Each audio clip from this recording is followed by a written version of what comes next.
Hi friends, welcome to Padmini's kitchen. എല്ലാവർക്കും നമസ്കാരം. നിങ്ങളെല്ലാവരും സുഖമായിരിക്കണമെന്ന് വിചാരിക്കുന്നു.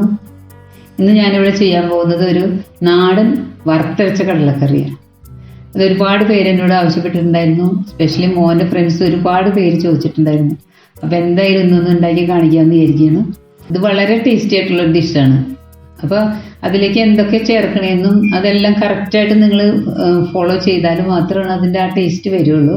അപ്പോൾ ഓരോ ഇൻഗ്രീഡിയൻസും ഞാൻ എപ്പോഴൊക്കെ ഇടുന്നു അതുപോലെ വറുത്തരയ്ക്കുന്നതിന് വളരെയധികം പ്രാധാന്യമുണ്ട്. തേങ്ങ വറുത്തരയ്ക്കുന്നതിൻ്റെ ആ പാകവും അതിലെന്തെല്ലാം ചേർക്കുന്നു, അത് എപ്പോൾ ചേർക്കുന്നു, ഇതെല്ലാം ശ്രദ്ധിച്ച് അതേപോലെ ചെയ്തു കഴിഞ്ഞാൽ വളരെ ടേസ്റ്റി ആയിട്ടുള്ളൊരു ഡിഷാണ്. ഇത് പുട്ടിൻ്റെ കൂടെ കഴിക്കാനാണ് ഏറ്റവും ടേസ്റ്റ്. അപ്പോൾ നമുക്ക് ഇനി ഇതിന് വേണ്ട ഇൻഗ്രീഡിയൻസ് എന്തൊക്കെയാണെന്ന് നോക്കാം. അപ്പോൾ നമുക്ക് കിച്ചണിലേക്ക് പോകാം.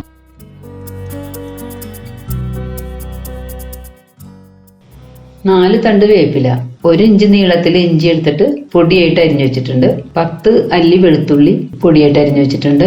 3/4 ടീസ്പൂൺ പെരിഞ്ജീരകം, 5 വറ്റൽമുളക്, 3 പച്ചമുളക്, നല്ല എരിവുള്ള പച്ചമുളകാണ്, 2 ചെറിയുള്ളി. ഇത് 250 ഗ്രാം കടല നന്നായി കഴുകി തലേദിവസം വെള്ളത്തിലിട്ട് വെച്ച് കുതിർത്തി വെച്ചിരിക്കുന്നതാണ്. 4 ഗ്ലാസ് വെള്ളം ഞാൻ ഇതിൽ ഒഴിച്ചു കൊടുത്തിട്ടുണ്ട്.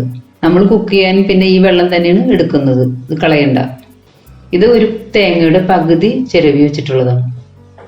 ഇതൊരു തേങ്ങയുടെ 1/4 ഭാഗം കൊത്തി അരിഞ്ഞു വെച്ചിട്ടുള്ളതാണ്. ഇത് 2 തക്കാളി ചെറുതായി അരിഞ്ഞു വെച്ചിട്ടുള്ളതാണ്. ഇത് 2 സവാള കനം കുറച്ച് അരിഞ്ഞു വെച്ചിട്ടുള്ളതാണ്. ഒരു ചെറിയ ഉരുളക്കിഴങ്ങ് ചെറുതായിട്ട് അരിഞ്ഞു വെച്ചിട്ടുള്ളതാണ്. കറിക്ക് കൊഴുപ്പ് കൂടാനും ഒരു പ്രത്യേക ടേസ്റ്റും കിട്ടാനാണ്. മുളക് പൊടി 1/2 ടീസ്പൂൺ, മല്ലിപ്പൊടി 2/2 ടീസ്പൂൺ, ഗരം മസാല 1/2 ടീസ്പൂൺ, മഞ്ഞൾപ്പൊടി 1/2 ടീസ്പൂൺ, വെളിച്ചെണ്ണ 5 ടേബിൾ സ്പൂൺ, ഉപ്പ് ആവശ്യത്തിന്, കടുക് 1 ടീസ്പൂൺ.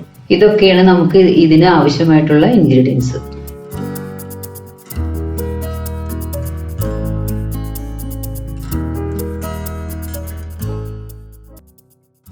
ഇനി നമുക്ക് ആദ്യം ചെയ്യേണ്ടത് തേങ്ങ വറുത്തരയ്ക്കലാണ്. ഞാനിവിടെ ഇരുമ്പ് ചീനച്ചട്ടിയാണ് അടുപ്പത്ത് വെച്ചിട്ടുള്ളത്.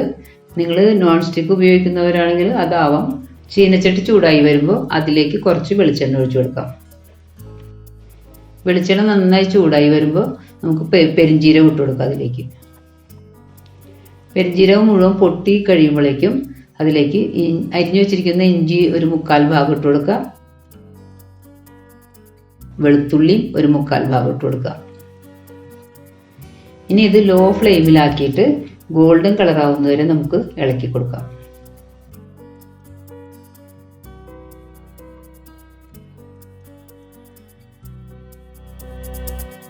ഇപ്പൊ കറക്റ്റ് ആയിട്ടുണ്ട്. ഇതിലേക്ക് നമുക്ക് ചിരവി വെച്ചിരിക്കുന്ന തേങ്ങ ഇട്ട് കൊടുക്കാം.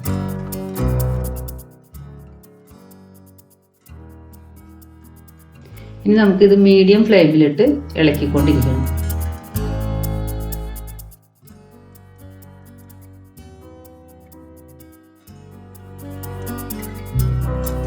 തേങ്ങ ഏകദേശം പകുതി മൂപ്പായി കഴിയുമ്പോൾ നമുക്ക് വേപ്പിലിട്ട് കൊടുക്കാം.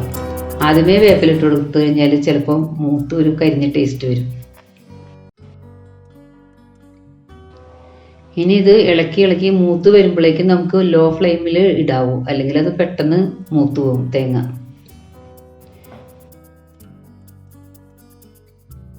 ഇപ്പം ഏകദേശം ഗോൾഡൻ ബ്രൗൺ ആയി തുടങ്ങി. അപ്പോൾ നമുക്ക് ആദ്യം തന്നെ തീ ഓഫ് ചെയ്യാം, അല്ലെങ്കിൽ ഇതിലിരുന്ന് മൂത്ത് പോകും. തേങ്ങ വറുത്തരയ്ക്കുമ്പോൾ കരിഞ്ഞു പോകാതെ പ്രത്യേകം ശ്രദ്ധിക്കണം, അതല്ലെങ്കിൽ കറിയുടെ ടേസ്റ്റ് മാറിപ്പോകും. ഇനി ഇതിപ്പോൾ തന്നെ ചീനച്ചട്ടിയിൽ നിന്ന് പകർത്തി മാറ്റി വെക്കണം, അല്ലെങ്കിൽ അത് കരിഞ്ഞു പോകും.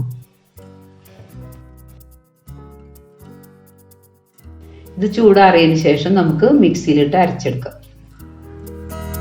ഇതിൽ വെള്ളം ചേർക്കാതെ നന്നായി അരച്ചെടുക്കണം. ഇതുപോലെ അരഞ്ഞു കിട്ടും. എല്ലാം കൂടി അരഞ്ഞിട്ടുള്ള നല്ലൊരു സ്മെല്ലാണ് ഇപ്പോൾ വരുന്നത്. അപ്പോൾ വറുത്തരപ്പിന്റെ പണി കഴിഞ്ഞു. ഇതിനി നമുക്ക് മാറ്റി വെക്കാം. ഇത് ലാസ്റ്റാണ് ഇനി കറിയിലേക്ക് ചേർക്കുന്നത്. ഇനി നമുക്ക് കുക്കർ അടുപ്പത്ത് വെച്ച് കറി ഉണ്ടാക്കാൻ തുടങ്ങാം. ഇതിലേക്ക് നമുക്ക് വെളിച്ചെണ്ണ ഒഴിച്ചു കൊടുക്കാം. വെളിച്ചെണ്ണ ചൂടായി കഴിയുമ്പോൾ നമ്മൾ മാറ്റി വെച്ചിരിക്കുന്ന ഇഞ്ചിയും വെളുത്തുള്ളിയും ഇട്ട് കൊടുക്കാം. അതിലേക്ക് സവാള അരിഞ്ഞത് ഇട്ട് കൊടുത്ത് നന്നായി ഇളക്കിക്കൊണ്ടിരിക്കുക.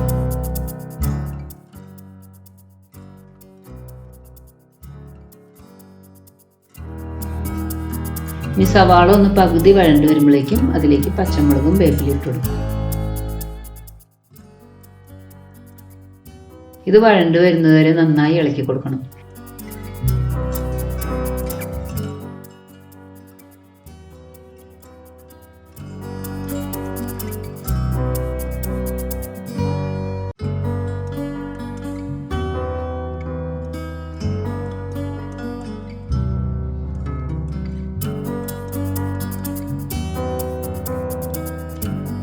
ഇപ്പോൾ ഏകദേശം വഴണ്ട് വന്നിട്ടുണ്ട്.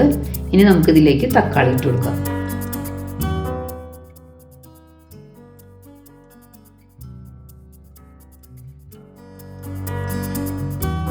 ഇനി ഇത് നന്നായി ഇളക്കി വഴറ്റണം.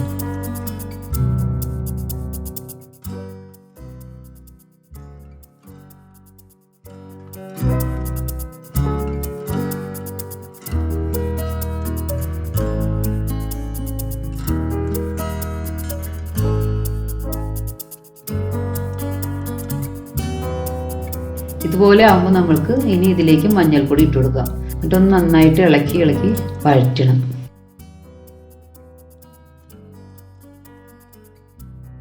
ഇനി ഇതിലേക്ക് മല്ലിപ്പൊടി ഇട്ട് ഒന്ന് ഇളക്കി കൊടുക്കാം. ഇനി ഇതിലേക്ക് മുളക് പൊടിയും കൂടി ചേർത്ത് നന്നായി വഴറ്റി കൊടുക്കാം.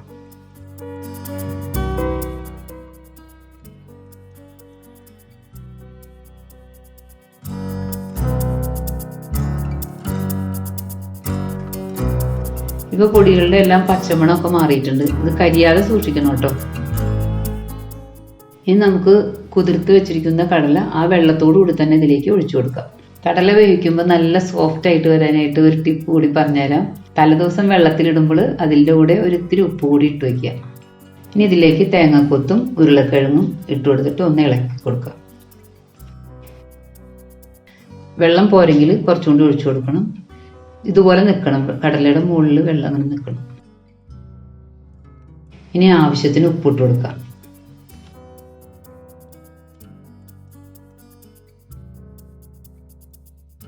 ഇനി നമുക്ക് കുക്കർ അടച്ച് ഒരു മീഡിയം ഫ്ലെയിമിൽ തീ വെച്ചിട്ട് കുക്ക് ചെയ്യാം.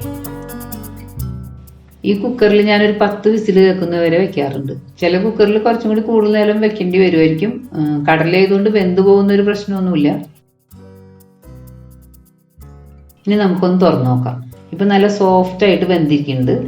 ഇപ്പം ഒന്ന് ഇളക്കി നോക്കിയിട്ട് ഗ്രേവി വല്ലാണ്ട് വറ്റിയെന്ന് തോന്നുകയാണെങ്കിൽ നിങ്ങൾ കുറച്ച് തിളച്ച വെള്ളം ഒഴിച്ചിട്ട് തിളപ്പിക്കുക. ഇതിൻ്റെ ഗ്രേവി ഏകദേശം ഇതുപോലെ ഇരിക്കണം.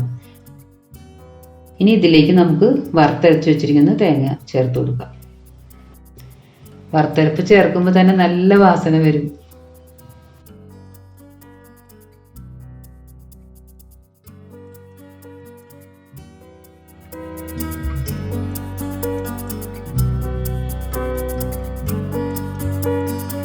ഇനി നമുക്ക് ഇതിലേക്ക് ഗരം മസാല ഇട്ട് കൊടുക്കാം. ഇനി ഇത് നന്നായി ഇളക്കി ഒന്ന് തിളപ്പിക്കാം.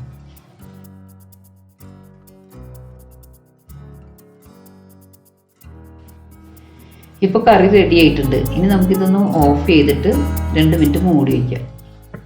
ഇനി ഒന്ന് തുറന്നു നോക്കാം.